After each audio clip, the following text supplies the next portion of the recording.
Friends எல்லாருக்கும் வணக்கம். எல்லோரும் எப்படி இருக்கீங்க? இன்றைக்கி நம்ம வீடியோவில் சூப்பரான ஒரு ரெசிபி தான் பார்க்க போகிறோம். புரட்டாசி மாதத்தில் நான்வெஜ் சாப்பிட முடியாதுன்னு நினைக்கிறவங்களுக்கு இந்த மாதிரி நான்வெஜ் ஸ்டைலில் ஒரு ரெசிபி தான் நம்ம பார்க்க போகிறோம்.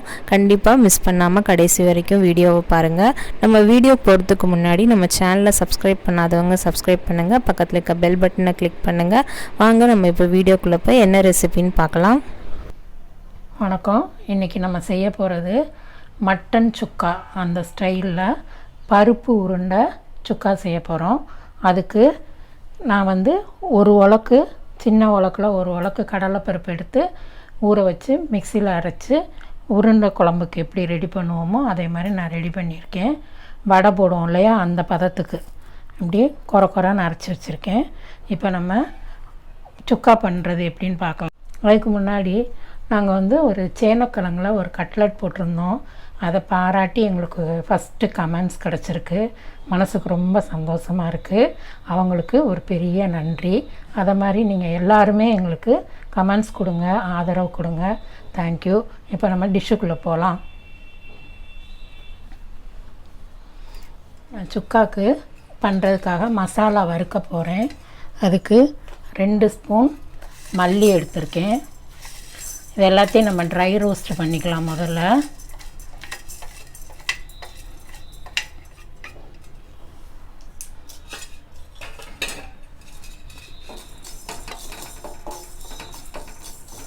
நல்லா வறுபடட்டும். நல்லா ப்ரௌன் கலராக வறுத்து எடுத்தால் நம்ம மட்டன் சுக்கா மாதிரியே நல்லா கருப்பு கலரில் நல்லா கிடைக்கும். அடுத்து 1 ஸ்பூன் சோம்பு போடுறேன். அடுத்து 2 கிராம்பு, ஒரு துண்டு பட்டை, ஒரு இலை, அதை நான் பிச்சு வச்சுருக்கேன். இதோடு அதை சேர்த்துக்கலாம்.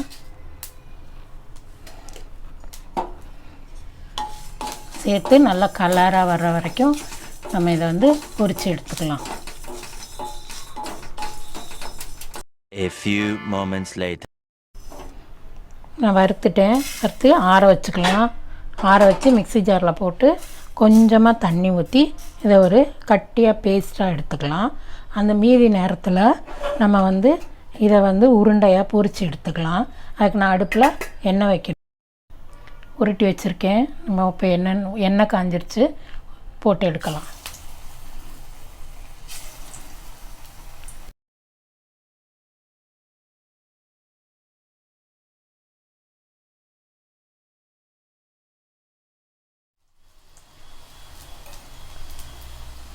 அடுப்பை சிம்மாக்கிட்டு உள்ளே வேகிற வரைக்கும் நம்ம ப்ரௌனாக போட்டு எடுத்துக்கலாம்.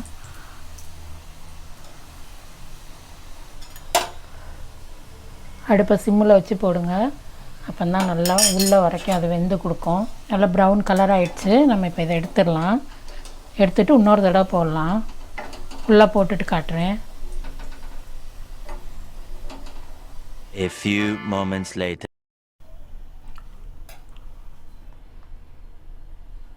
எல்லா உருண்டையும் பொரித்து எடுத்தாச்சு. நம்ம வறுத்து வச்சது ஆறிடுச்சு. அதை நம்ம மிக்ஸி ஜாரில் போட்டுக்கலாம்.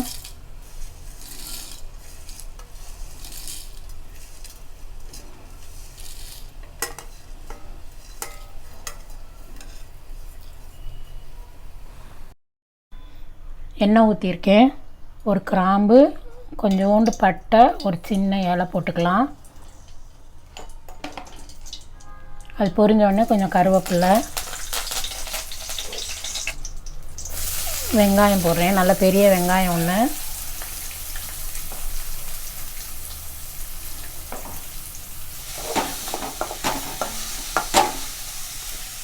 சின்ன வெங்காயம் போட்டு செய்யலாம். நீங்கள் செய்யும்போது சின்ன வெங்காயத்தில் செஞ்சு பாருங்கள்.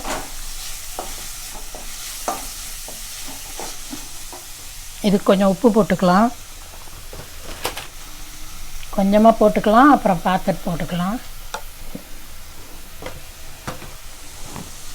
அதில் வெங்காயம் வதங்கட்டும். வெங்காயம் வதங்கிடுச்சு. தக்காளி போட்டுக்கலாம்.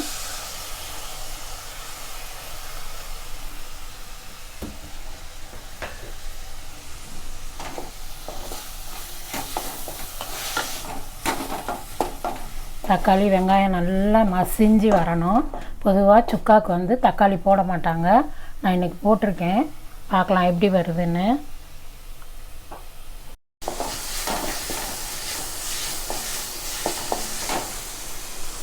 நல்லா வதங்கிடுச்சு. இந்த நேரத்தில் நம்ம அரைச்சி வச்ச இந்த பேஸ்ட்டை ஊற்றிக்கலாம். கொஞ்சம் தண்ணி ஊற்றி சேர்த்து அரைச்சி ஊற்றிக்கலாம்.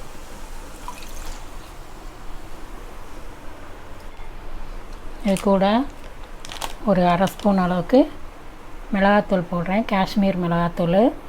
நீங்கள் சாதா நல்லா காரமாக வேணும்னா சாதா மிளகாத்தூள் போட்டுக்கலாம். நான் காஷ்மீர் மிளகாத்தூள் போட்டிருக்கேன். எங்களுக்கு காரம் போதுன்றதுனால இப்போ கொஞ்சோண்டு உப்பு போட்டுக்கலாம்.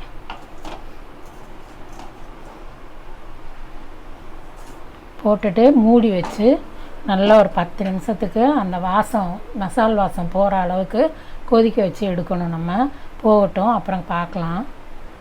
A few moments later.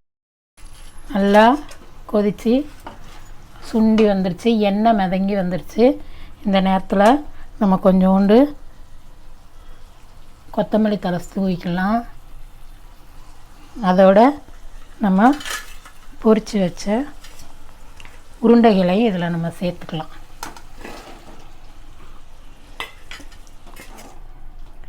பாருங்கள், பார்க்குறதுக்கு நல்லா மட்டன் சுக்கா மாதிரி தெரியுதா?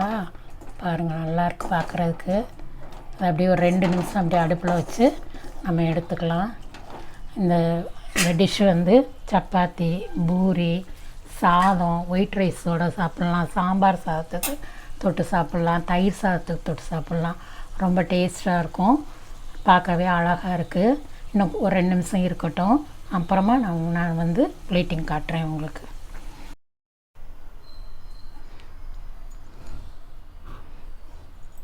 பாருங்கள், பருப்பு உருண்டை சுக்கா ரெடி ஆயிடுச்சு. நான் இப்போ கிண்ணத்தில் பிளேட்டிங் பண்ணுறேன். உங்கள் வீட்டுக்கு யாராவது கெஸ்ட்டு வந்தாங்க கூட நீங்கள் செஞ்சு காட்டுங்க. இது மாதிரி செஞ்சு பாருங்கள், ரொம்ப நல்லாயிருக்கு.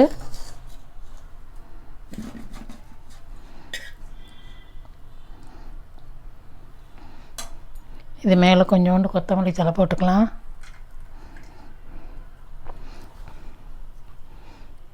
நான் சும்மா ஒரு 2 முந்திரி பருப்பு வறுத்து வச்சுருக்கேன், அதையும் போட்டுக்கலாம்.